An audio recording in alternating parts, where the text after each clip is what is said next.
morning, everyone. Really soon, good afternoon. My name is Attorney Devin Shanley here at Peterson, Burke and Cross in the Green Bay office, and coming to you with another edition of Lunch with a Lawyer. Thank you so much for joining me. This week, we are going to be bringing a topic that is near dear to my heart. That is, what is a financial power of attorney? Before we start talking about that, I would like a couple invitations. If you are watching live, please feel free to comment and ask questions. I really enjoy that. It provides a good experience as we talk about these topics and allows for us to really dive into information. I do want to make one note, and that is that the questions that I will take today are going to be ones based upon hypotheticals. This is an exercise purely for getting information out to you. If you have a question and you're looking for specific forms of legal advice to your specific situation, please contact our office. By phone, you can, 920-831-0300. There is a live portal on our website. You can leave a message here on our Facebook page as well, and we will follow up and try to schedule a consultation with myself or one of the other attorneys here so that we can talk to you about your case in a little bit better format. Nothing that we're doing today, though, is meant to form an attorney-client relationship. That said, what is a financial power of attorney? A financial power of attorney is a funny document. It's part of what I would consider an estate plan. It's a document that's often left out or forgotten about until you need it. A lot of times people come in and they go, Devin, I need a will. And I go, yeah, that's probably true. But the secret to life on these sorts of things is that people have been dying for a fairly long period of time. And generally speaking, the law has got a lot of things figured out on how most people, not everyone, but most people want their property doled out. We don't necessarily know who you trust, so having a will is still very important. But while you're dead, sometimes people go, well, I don't care as long as it goes here, here, and here. A lot of times people care about who's paying their cable bill or taking care of these responsibilities when they're alive, though. And the best way of saying who you want to be the person you trust, who you want to be able to manage these affairs, is going to be a document called a financial power of attorney, or sometimes referred to as a general power of attorney. But what is this? Well, before we talk about what it is, I think it's good to understand it a little bit better by talking about what happens if you don't have one and what that process is. That process is primarily something called a guardianship. And really, there are two types of guardianships for adults. One is called guardianship of the person, and one is called guardianship of the estate. This is in Wisconsin. This is the part where I remembered that I should have given one more disclaimer, and that is all of the advice and law that, well, not advice, all of the law that I will be talking about is for Wisconsin. It is not for any other state. If you are watching this from a different state, hi. It is awesome that you're joining us. And if this raises some issues for you, you should contact a law office in your local state to talk to an attorney. If you're watching us from Wisconsin, hi. It's great to have you with. Contact us. This is the law as it is in the state of Wisconsin. So when we talk about this, there are two types of guardianships in Wisconsin. There's guardian of the estate and guardian of the person. Guardian of the person is primarily someone who's going to be making healthcare decisions. Now, there's going to be a few other decisions that fit into that as well. Decisions on whether you can get married, decisions upon participation in psychiatric treatment, things like that. That is definitely going to be an issue with guardian of the person. When we're talking about their money, business affairs, management of assets, that is going to be someone called the guardian of the estate. So when we're talking about a financial power of attorney, we're going to primarily be talking about what that means in light of a guardian of the estate. Why is it important to compare what a guardianship is versus a power of attorney? Because a guardianship operates on the concept that someone is incompetent. When someone is declared incompetent, that means that the court says this person can no longer manage this anymore, and then the court takes away rights to be able to manage money, access funds, uh, be able to carry on their affairs. They take those rights away from the individual and then they put those rights with another person called a guardian. And that process is very important to understand that distinction because a financial power of attorney does not do that. A financial power of attorney might use the same sort of word, incompetency, but it's used in a slightly different way. While the person is declared incompetent for the purpose of the financial power of attorney that activates it, that doesn't necessarily mean that a court has made that determination and that the rights have been necessarily stripped away from them. It's a subtlety, and a lot of times what happens is the person has some sort of declaration of incompetency and everybody treats them as if they were declared incompetent by a court of law. That is not necessarily what happens. And with a power of attorney, the person still retains a lot of rights or has a lot more guidance to be able to give the agent to be able to state this is what their wants and desires are, and a lot more input into the process than necessarily than someone who is there become a ward or has been declared incompetent. I should note there is a middle ground in this called a conservatorship. A conservatorship is still a court proceeding. It is still something that is managed by the court itself and the probate court, but it's a voluntary action brought by an individual to allow for somebody to have a conservator appointed to be able to help them manage their money. These are not very common because it's voluntary, and so the question becomes, if it's voluntary, why is this individual going with a conservatorship rather than with a financial power of attorney that they could just do privately and not have the court proceedings involved? If that does occur, there are probably reasons for it, but suffice it to say, it's not quite as common. Typically what you're going to be looking for, if you're going to be looking for some way to retain your ability to stay competent but have somebody help you manage your funds, then a power of attorney is what is the primary document used versus, say, forming a guardianship, which has those rights taken away. So this gets us back to the ultimate question of today. What is a financial power of attorney?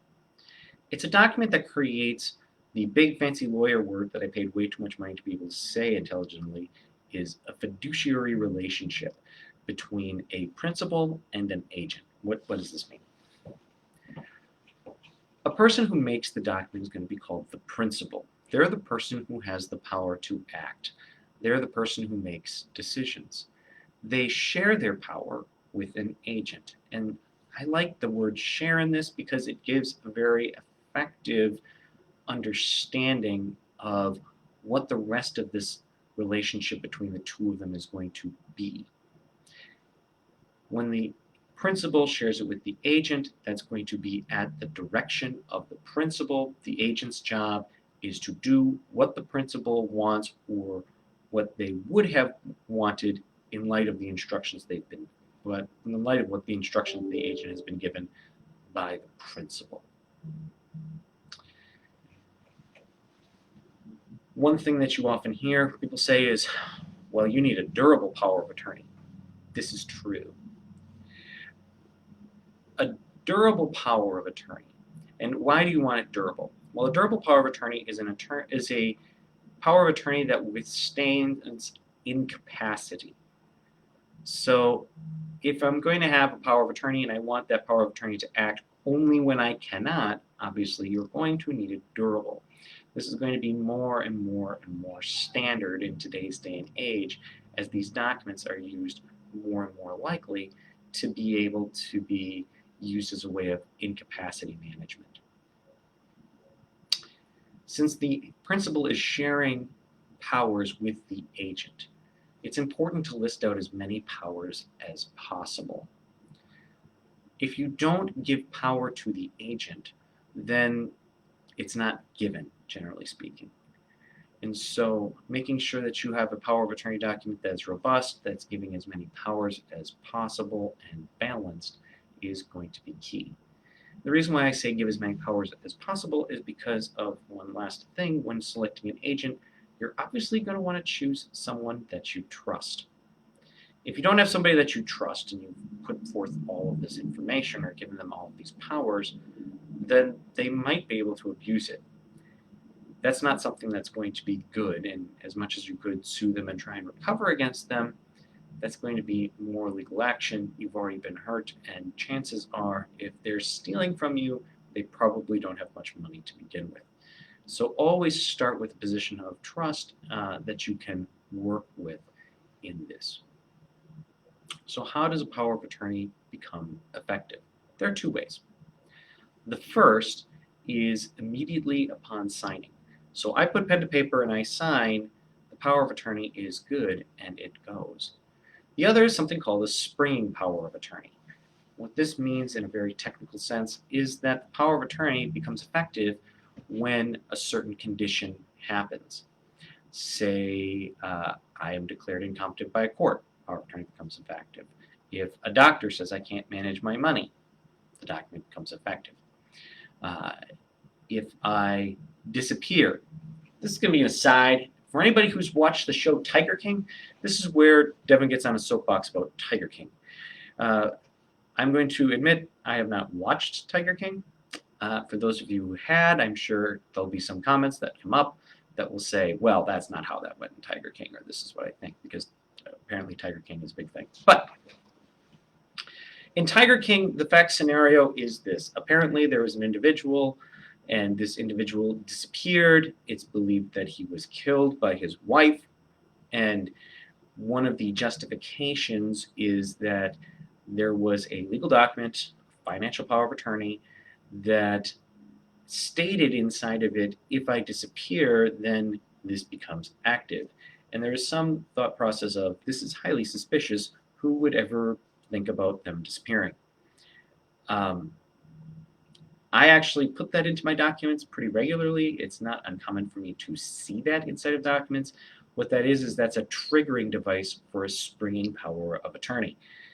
We want to be able to say, it's just as often, another common one that I see is someone going to jail. If someone's going to jail or prison, they can't act. They're in prison. And they might want their power of attorney to be able to act for them in that case. In which case, I'm not planning on committing crimes, but I do have that contingency built into my power of attorney. Similarly, in my own, and I will admit to this, if I disappeared, my power of attorney would become, actually I don't have that because my power of attorney is immediately effective. But if I did have the springing power of attorney, I'd put that in. And the reason why is, if for some reason I've disappeared, for whatever fact reason that has, I still want my cable bill to be paid. I still want my phone bill to be paid. I still want the finances to be managed. When I get out of whatever situation has caused me to disappear, I still would like to have a home to go to, which means someone has to be paying those bills. Someone needs to be contracting the business that I have. Things still need to move forward, in which case I can either be declared dead, in which case then I won't have a place to go to. I could have a guardianship declared, I suppose, or I could have a financial power of attorney and someone could just be able and empowered to act. Not completely uncommon. A little more uncommon that it actually happens like that, but not uncommon to have that in the document. And that is an example of a form of springing power of attorney. If I disappear for so many days, then the power becomes activated. It's a catch, it's a spring that causes it to pop up. And that is what that does. Now, today is a little bit shorter. We have a little bit shorter topic. And right now, I'm not seeing any questions.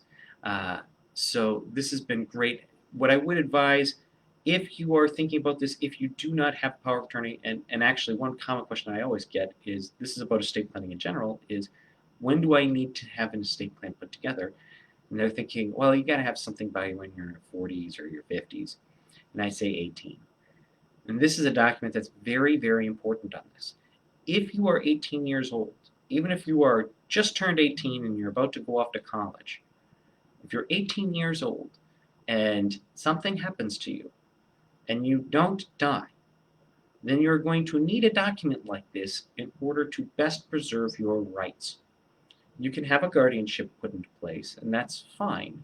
But if you have a guardianship, as I stated, your rights will be stripped away in order to allow somebody to act, which means you have to go back to court in order to get them back. The financial power of attorney allows it to be a little bit more of a streamlined process to be able to allow more privacy and quicker action. The other thing I would say is this: you'll want to be mindful if you use a springing power of attorney about how it's triggered.